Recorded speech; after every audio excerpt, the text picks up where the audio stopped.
Most often, our greatest source of pain comes not from the moment, but what we suspect that moment will mean.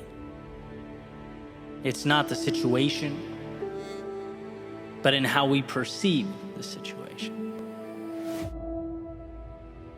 And this is an idea or a concept that I connect pretty directly with fitness or running, simply because that's where, to me, it's most apparent. It screams at me.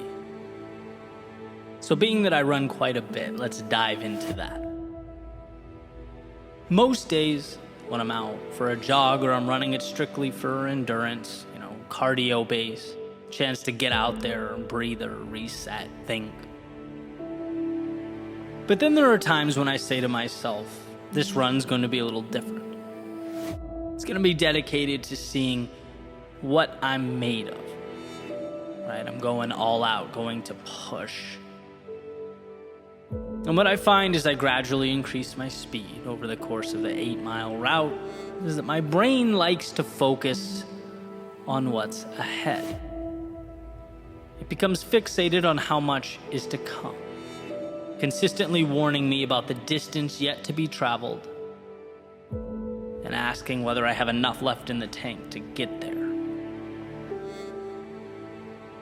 It's most extreme in the last mile or so, when my body is most exhausted, when I'm pushing as hard as I possibly can. It's a straight shot, right? I'm looking up at the road ahead. My eyes are constantly reminding my brain that I'm not yet done, that there's more, and creating an association between more road and more hurt. In a way, creating a little cycle of panic that sometimes appears and hangs out as I'm simultaneously talking myself out of slowing down. Now is not the time to pump the brakes. I've come too far and the finish line is so close. But it eventually dawned on me that while the adversity contained in this last stretch of the run is difficult, it's the idea that more waits ahead. That's what hurts the most. It's not the body, but the internal voice that's creating the discomfort. In fact, I bet I could run for hours and hours and hours at this speed if it were a life or death situation. If I had to. It's not the task laid out before me. It's my perception. And so this little line has helped me rethink and readjust my approach. Not just in situations like this, or when doing interval training or working out, but when trying to do everything else associated with my life. Grow my business, build a brand, nurture relationships, push boundaries in any other aspect of what I do. 3 words. Stay within yourself. It goes to the idea that your job is so incredibly simple that it's almost insulting. Put one foot in front of the other. Sure, look up so you know where you're going, but you don't need to analyze or interpret or dissect. There's no gap between there and here, then and now. There is only this moment. And so step. Again and again and again. When the brain starts thinking about how much is left to go, I've betrayed the mantra. Nothing external is allowed. Stay within yourself. You have a job to do, and you're capable, beyond capable of doing it. But the external must be kept out. The distraction must be kept at bay. And sometimes, when you get it right, you hit this stride, this pace that is equivalent to flying, a rhythm that's unparalleled. Stay within yourself. Step by step by step, the air making its way into your lungs and then exhaled back out into the world when you simplify life down in such a way. Seemingly large things are exposed for what they really are, a mere commitment to do the little things consistently. It's funny to look back on all the places I've run over the years and identify or match the geography with the lesson. The routes with the epiphanies, the maps forever entwined in my life, what they gave me and what it meant as I took it all forward into the world. And here we are again, new chapter, new lesson. Then after the shoes come off, the rest of the day commences this little stretch. This last mile plays the role of mentor. Eddie, simplification is everything, it says. The hard thing is not that hard because it's not that big. It's not that complex. Your monsters are self-created.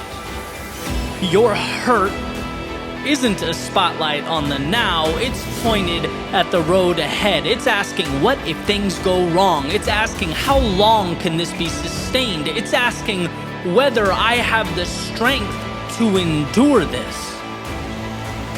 Every question breathes life into an adversary that has no business existing in my world. They're not helping me get to any finish line. In fact, they're that negative self-talk I try so hard to mitigate. Except here they are, very good at disguising themselves as reality, as just facts of the case, but they are not. They don't belong anywhere near me or around me. Breathe and step. In fact, I need to deconstruct the world around me down into one word: now. And what you find when you remove the emotion, the excess, is the simplicity of the task at hand. Maybe not easy, but simple, and complexity is the enemy of progress. Right now may not be comfortable, but at least you're operating with clarity, and that is always enough to simply carry on, to move forward, to stay within yourself. And that's what this is all about, asking the question, where are you letting what's down the road get in the way of what you're doing now? Where are you letting the pain of what's not yet here, the pain of roads not yet traveled, keep you from doing something that is 1,000% in your wheelhouse, that you are capable of? See, in this example, it's to breathe and step. It's to, in a sense, turn the mind off and go into autopilot. Find the pace and hold the pace. But the question is, what is your last mile? What metaphorical race are you running? Have you identified, one, the finish line, and two, what needs to happen right now to get there? Forget about the gap. Right now. What is the simple solution? What is required of you in this moment? And perhaps most importantly, what needs to be pushed out and mitigated? It's often true that we stagnate not because we don't have the tools or ability, but because we're oversaturated with the wrong things, the wrong routines, the wrong thoughts. The best way to break through that self-imposed wall is to actually build walls that will prevent complexity from even attempting to rear its ugly head. What is your run, breathe cycle? So stay within yourself, because when you do, you see how strong you are. Stay within yourself because you are the author of your story. Stay within yourself because all you need is now to push forward. Stay within yourself because that is where the power lives. Stay within yourself because the only way to lose is to let the external in. Stay within yourself because at some point that road will have been traveled down. The finish line will have been crossed. And it will have been precisely your ability to condense it all down into the simple, the ground under your feet that allowed you to get there. Life tried to pull you 1,000 different directions, tell you 1,000 different stories, but you pushed it all away, found that power within the moment, and stayed within yourself.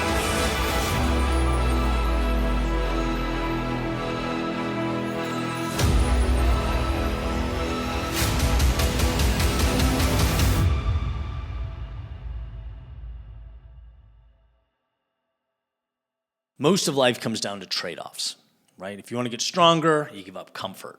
If you want to create something meaningful, you give up convenience. But every once in a while, something comes along that doesn't ask you to make that trade-off, and that's why I'm so excited to introduce today's sponsor, David.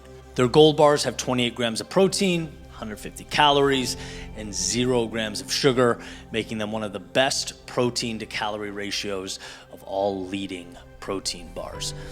For me, it's an easy way to get more protein without a snack quietly adding a bunch of extra calories, screwing up my macros, and all that stuff. And while the macros got my attention, the taste is what keeps me coming back. Currently, I'm on the S'mores Crunch Box and loving every second of it. Keep it in my car, throw it in my backpack. It's good for rucking, hiking, traveling, all the things. So if you're trying to eat more protein without making life more complicated, I definitely recommend giving David a try. Head on over to davidprotein.com/Eddie. Buy 4 cartons, get a 5th one free. Again, that's davidprotein.com/Eddie.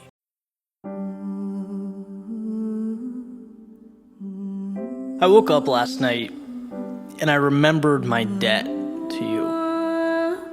Being that I stand by the promises that I make, I jumped out of bed and I walked over to my desk, I turned on a light, and I began writing. At a minimum to explain myself, but at best case scenario to provide some reassurance that every storm ends, that nothing is forever, and that someday, without question, I'll make you proud.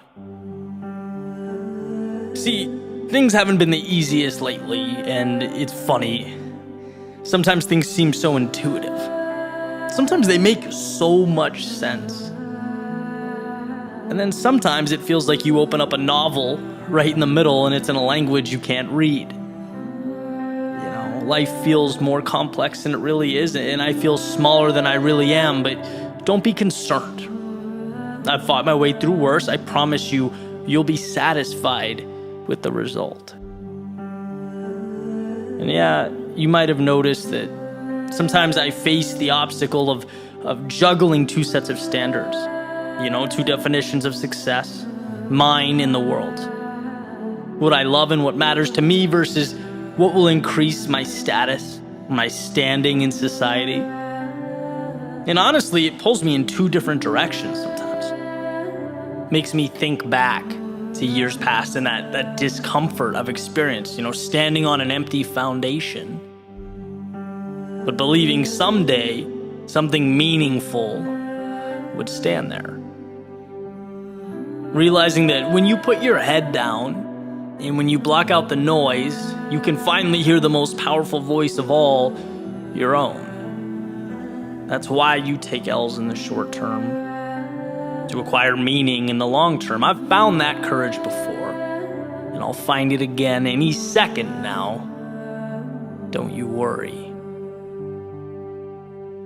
And sure, you know, you might have seen that every once in a while I forget about life's abundance. I mean, I just do. I know it's true, but it feels sometimes like the world pushes me to forget. You know, I start comparing myself to other people, and I start thinking about what I could lose, what people might say, about what could go wrong. And it's like, sure, I know I'm the gatekeeper to my own mind. I understand that. In fact, I cherish the idea. But I guess sometimes doubt catches that gatekeeper napping and slips through. I always catch him eventually, though. I've had doubts before, and really all I did was keep moving by them. Kind of like that time I went snorkeling in Key Largo. You had to make your way through this jellyfish field to see an underwater statue. And my first thought was, this is crazy. But then you move in and you realize they just exist. They don't have control or an agenda. And if you find the courage, they become meaningless. You can float right by them. So don't worry, I'll swim through and you'll see me on the other end. And I will catch that view. Not for Facebook or for Instagram. Because in a way I owe it to myself and I owe it to you. I didn't make these promises to run when things got challenging. I made them because they meant something. And yeah, from the outside in, things are not perfect. I get that. I understand. But if you just hang tight, if you just remember that I've been there before, I've climbed out, I've come back. In fact, the deeper the valley and the darker the night, the clearer the answer always becomes when I emerge. And it may be a journey, but however long it takes, I've gotten there. And I have to admit, yeah, it feels funny writing a letter to myself, but I need you now more than ever. You've always been my toughest critic, and I appreciate that, but now I need you to be my biggest fan. To remind me that life can be confusing and seemingly contradictory, uncertain, and even chaotic. But that doesn't mean I'm not right where I need to be, right where we need to be. And if you'll just believe in me, if you'll hop along for this ride, you'll see that as sure as I'm sitting here writing to you now, I will make you proud.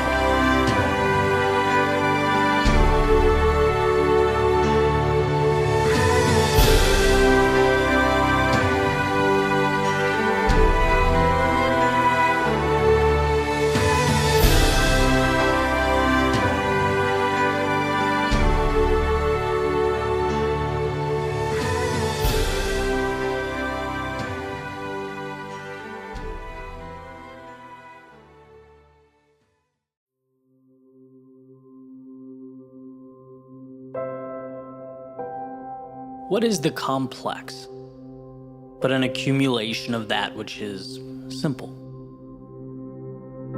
What are big things, if not just a multitude of little things?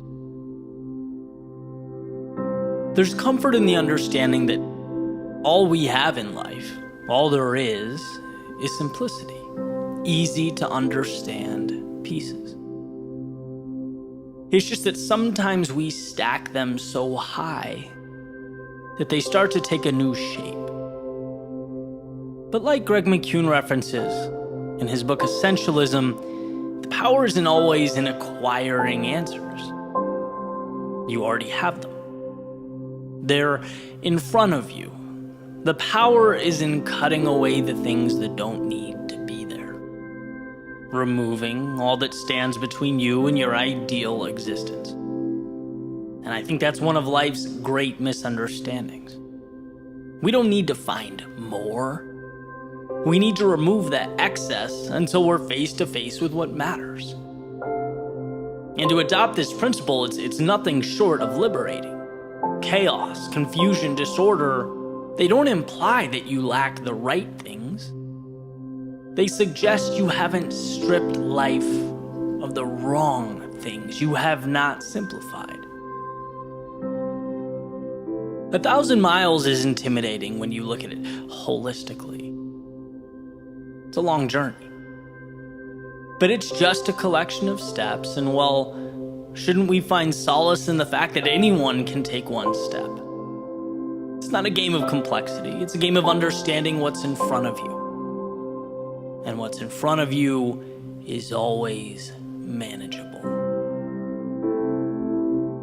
So much of our stress stems from forgetting what that journey is made of. Whether it's a change in career, mastery of an art, some kind of personal transformation, the result we want. When looking at it from the starting line, it's too complex to understand, too many pieces stacked up. So let's break it down. Let's find the foundation. What's really there? What are the 1, 2, 3 things we need to do? What is that golden question? What matters?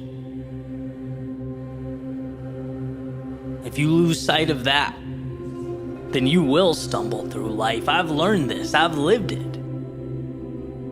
The time I take to myself every day is invaluable to me because I ask myself those 2 questions. What matters?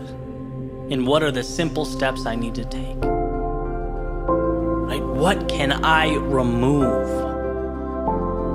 I was talking about this during an interview this week. My personal growth. And one of the most important aspects has been the understanding and the zeroing in on what's important. I used to take so much pride in composing the background music to these speeches, end to end. Right? I used to love to be able to say I did it all. That was, so I thought, the great differentiator. But ultimately, I learned to take a step back and ask what matters here. What do you care about? It's the storytelling that I love. It's the impact. And let's be real, no one cares who wrote the background music. It's holistically, how does the piece make you feel, right? And this understanding allowed me to cut away, license the music, save 2 days a week, acquire clarity, and realize my goal is not to be Mozart. My journey is to be one of the great communicators, storytellers of our time, and if a day goes by where I'm not taking a little step towards that, it's the wrong move. Small example in the grand scheme of things, but right on point. It's the power in understanding what matters that makes a difference, that allows you to grow, evolve. And I'm confident that this not only applies to long-term pursuits, but also our challenging times, the dark moments, the periods of uncertainty and discontent. Same concept. Where do you want to be, and how do you get there? What's the simple thing you can do to close that gap? Because you are never helpless. You can always do something. And my friends, those little somethings ultimately evolve into everything. And when we put our phone away, step beyond the noise, spend time with ourselves, we can see how much of life is running in place. Stacking and stacking pieces that aren't even part of the masterpiece we're trying to assemble. If you want answers, start with the understanding that they're buried under mountains of things you don't need. So cut away. Cut away the people and places and things that convolute your story. Cut away the exhaustion of time that provides no value in return. Cut away the thoughts that make life more complex than your journey from where you are to where you'd like to be. As you stand right now, you have everything you need, and there's nothing greater than that, nothing more powerful than that understanding. So why not step outside the complexity that you've manufactured, that you're living in, into a world of clarity, simplicity, and capture what matters.